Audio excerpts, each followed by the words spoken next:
In this video, we are going to discuss about the role of a school admin in S2S result software specially designed for केंद्रीय विद्यालयास। सबसे पहले जो आपको link दिया गया है उस लिंक पे आप क्लिक करेंगे तो आपके पास ये पोर्टल खुलेगा। इसमें आपको एक आपका जो स्कूल आईडी है जो आपको मिला हुआ होगा उसको आप टाइप करेंगे।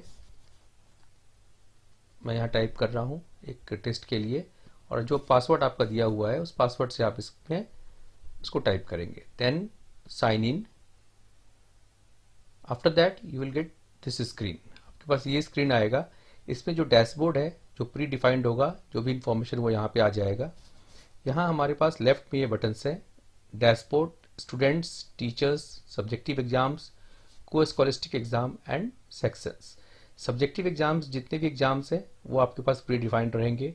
को स्कॉलिस्टिक एग्जाम प्री डिफाइंड है। अब हमें क्या करना है यहाँ पे, सबसे इम्पोर्टेंट जो है कि सबसे पहला काम जो हमें करना है वो हमें सेक्शंस ऐड करना है। सेक्शंस ऐड करने के लिए हमने यहाँ पे क्लिक किया। क्लिक करने के बाद क्या करेंगे कि असाइन न्यू सेक्शन, हमने यहाँ क्लिक किया। यहाँ पे जो क्लास है ये ऑलरेडी प्री डिफाइंड है, from class 1 to class 12 as per जो सुपर एडमिन की तरफ से यहाँ प्री डिफाइंड रहेगा। सपोज कीजिए हमने क्लास 6 को सिलेक्ट कर लिया, हमने सेक्शन दिया ए, सेव चेंजेस। अब देखिए हमारे पास सेक्शन बन के आ गया 6 से। इसी तरह से मान लीजिए हमारे पास 6 में 2 सेक्शन है, हम क्या करेंगे, 6th सेलेक्ट सेक्शन बी। अब यहाँ पे हम कर देंगे सेव चेंजेस। तो इस तरह से जितने भी हमारे क्लास में स्कूल में सेक्शंस हैं, अगर 2 सेक्शन का है तो ए बी, 3 सेक्शन का है तो ए बी सी, इस तरह से हमको सबसे पहला काम जो है स्कूल एडमिन का वो सेक्शन बनाना है। इसके बाद हम क्या करेंगे, हम अपने सारे टीचर्स को ऐड करेंगे। टीचर्स को ऐड करने के लिए क्या करना है, बहुत सिंपल स्टेप है। हम टीचर्स पे क्लिक किए। टीचर्स पे क्लिक करने के बाद ये स्क्रीन आ गया हमारे सामने में। इसमें यहाँ पे है एक डाउनलोड बल्क सैंपल फाइल। हम यहाँ से अगर हम ये फाइल डाउनलोड करेंगे तो ये हमारे पास फाइल खुल जाता है और इसके हमारे पास टेम्पलेट आ जाती है। इस टेम्पलेट में हमें ऐड करना होता है। हमने एक पहले से टेम्पलेट बना रखा है, इसी के आधार पर स्टाफ सैंपल का हम क्या करेंगे, इंपोर्ट एक्सेल फाइल।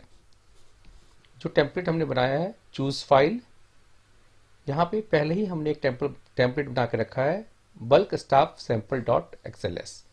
हमने इसको क्या अटैच कर दिया। अटैच करने के बाद हमने इसको अपलोड कर दिया। ये 1 staff member saved from 1 staff successfully. आपको मैं वो दिखाता हूँ जो मैंने पहले ही बना के रखा था, स्टाफ सैंपल फाइल। ये हमने जब क्लिक किया, देखिए यहाँ पे serial number, employee ID, staff name, email ID, designation, mobile and address. इसमें जो एम्प्लॉय आईडी है ये बिल्कुल आप ध्यान से भरें क्योंकि इसी पे फिर सारा कुछ होना है। ये आप ऊपर चेंज नहीं कर सकते, एडिट नहीं हो सकता। अब आप जाके देखते हैं टीचर्स में, हम गो बैक करें तो हमारे पास टीचर्स में हमने क्लिक किया। ये देखिए हमें हमारे पास एक ये टीचर जो हमने बनाया था ए बन के आ गया। अब हमें इसके बाद जो सबसे इंपॉर्टेंट काम है कि टीचर को सब्जेक्ट असाइन करना। हम इस पर क्लिक किए, हमने टीचर पे क्लिक किया। अब यहाँ पे देखिए सब्जेक्ट्स, को scholastic subjects, activity log and log in history. यहाँ से हम सब्जेक्ट्स पे जाएंगे। सब्जेक्ट्स पे जाने के बाद we have to assign new subject to the teacher. इसमें क्या करेंगे, अब सब ये हमने क्लास 6 डाल रखा है तो हम 6 के लिए सब्जेक्ट असाइन करते हैं। यहाँ सबसे इंपॉर्टेंट चीज़ है, सिंपल से डाला, देखिए 6 सारे सब्जेक्ट आ रहे हैं। हम यहाँ जरूरी नहीं है कि एक एक करें, हम यहाँ पे एक बार कंट्रोल डाला हमने, English, Hindi, maths, science, Sanskrit, SST, सारे सब्जेक्ट हमने एक बार में भी सिलेक्ट कर सकते हैं। या किसी टीचर को अगर 2 ही सब्जेक्ट देना है, एक ही सब्जेक्ट देना है तो आप एक ही सब्जेक्ट दे सकते हैं, पर यहाँ हमने इस टीचर को सारे सब्जेक्ट दिए। सेव चेंजेस किया। अब ये देखिए इस टीचर के पास माई सब्जेक्ट्स में ये 6 subjects English, Hindi, math, science, Sanskrit और एसएसटी आ गए। अगर किसी टीचर को हमने 6 सब्जेक्ट असाइन कर दिए हैं, जो जो जितने भी इसके स्कॉलिस्टिक सब्जेक्ट हैं, सारे स्कॉलस्टिक सब्जेक्ट को अगर आपने ऐड कर दिया तो वो बाय डिफॉल्ट वो जो टीचर है उस क्लास का क्लास टीचर बन जाएगा। इस चीज़ में हमें ध्यान रखना है कि हमें उस किसी भी पार्टिकुलर क्लास के लिए अगर किसी को क्लास टीचर बनाना है तो उसको उस क्लास के सारे सब्जेक्ट को हमें असाइन करना है स्कॉलस्टिक।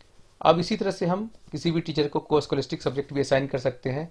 सपोज कीजिए कि इनको असाइन करना है को स्कॉलस्टिक, हमने कोर्स किया, सपोज कीजिए कि ये आर्ट एजुकेशन के थे, इनको हमने आर्ट एजुकेशन दे दिया एंड सेव चेंजेस। तो ये जिस टीचर को हम जो सब्जेक्ट असाइन करेंगे वो टीचर उस सब्जेक्ट का मार्क्स अपलोड कर सकता है। और अगर जैसे क्लास टीचर है, हमने क्लास टीचर को सारा सब्जेक्ट असाइन किया तो उसके पास एक एक्स्ट्रा बेनिफिट भी क्या है कि क्लास टीचर स्टूडेंट्स को भी अपलोड कर सकता है इस पोर्टल पे। अब हम आते हैं कि स्टूडेंट्स को कैसे अपलोड करेंगे। स्टूडेंट्स को अपलोड करने के लिए हम क्या करेंगे, अब स्टूडेंट्स पे गए, स्टूडेंट्स पे जाने के बाद यहाँ से डाउनलोड बल्क सैंपल फाइल है, आप यहाँ से भी डाउनलोड कर सकते हैं बल्क सैंपल फाइल। अगेन आ गया, आपको एक फॉर्मेट मिल गया कि हमें इस फॉर्मेट में स्टूडेंट्स को अपलोड करना है। हमने एक पहले से फाइल बना रखा है, मैं आपको दिखाता हूँ। मैं उस फाइल को खोलता हूँ, ये रहा बल्क स्टूडेंट सैंपल। अब ये एक एक्सेल फाइल बनी हुई है एज पर गिवन। इसमें हमें सबसे इंपॉर्टेंट चीज जो तीन चार बातें ध्यान रखनी है कि ये जो यूआईडी है, ये यूआईडी स्टूडेंट का यूनिक आईडी है जो हमेशा आगे जीरो से स्टार्ट होगा।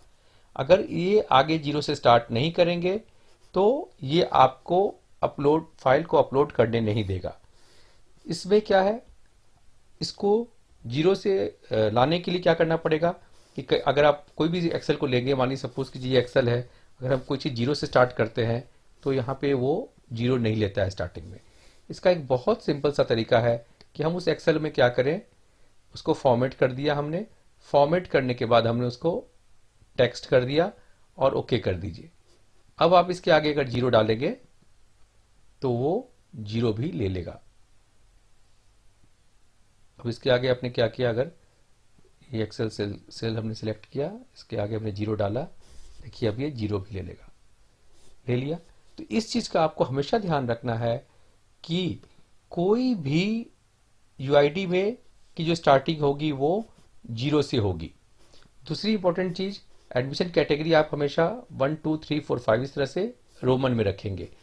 अगर यूआईडी में कोई भी गड़बड़ी होगी तो उस स्टूडेंट का डाटा आपको नहीं मिलेगा।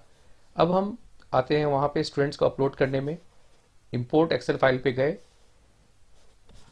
हमने किस क्लास में करना है, हमने क्लास 6 में लिया है, 6th सेक्शन ए में चले गए, हमने चूज फाइल किया, हमारा फाइल का नाम था सैंपल2, स्टूडेंट सैंपल2, हमने ओपन किया। अब हमने इसको अपलोड कर दिया। 5 students save from total 5 students, हमने 5 स्टूडेंट्स थे और हमारे वो पांचों स्टूडेंट्स इसमें सेव हो गए। अब आप ये देखिए, ये हम जो 5 स्टूडेंट अभी हमने डाला था ABCDE, ये पांचों स्टूडेंट्स हमारे इसमें सेव हो गए। अब जो मैं एक सबसे इंपॉर्टेंट फीचर बताने जा रहा हूँ कि हमें पासवर्ड कैसे रिसेट करना है। अगर कोई स्टूडेंट है और उसको अपना पासवर्ड वो भूल गया, आप क्या करेंगे, यहाँ से क्लिक करेंगे। क्लिक करने के बाद ये सारे चीज़ें आप यहाँ से सब कुछ एडिट कर सकते हैं सिवाय यूआईडी, इसको आप एडिट नहीं कर सकते। इसके अलावा आप सब कुछ एडिट कर सकते हैं।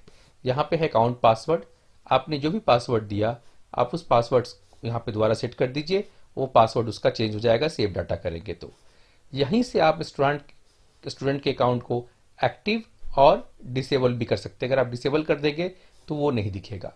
सिमिलरली अगर टीचर्स का किसी को हमें चेंज करना है पासवर्ड, अगर टीचर पासवर्ड भूल गया है और लॉगिन नहीं कर पा रहा है तो आप यहाँ से टीचर्स के अकाउंट पासवर्ड को चेंज कर सकते हैं। सेम प्रोसेस उसमें भी होगा।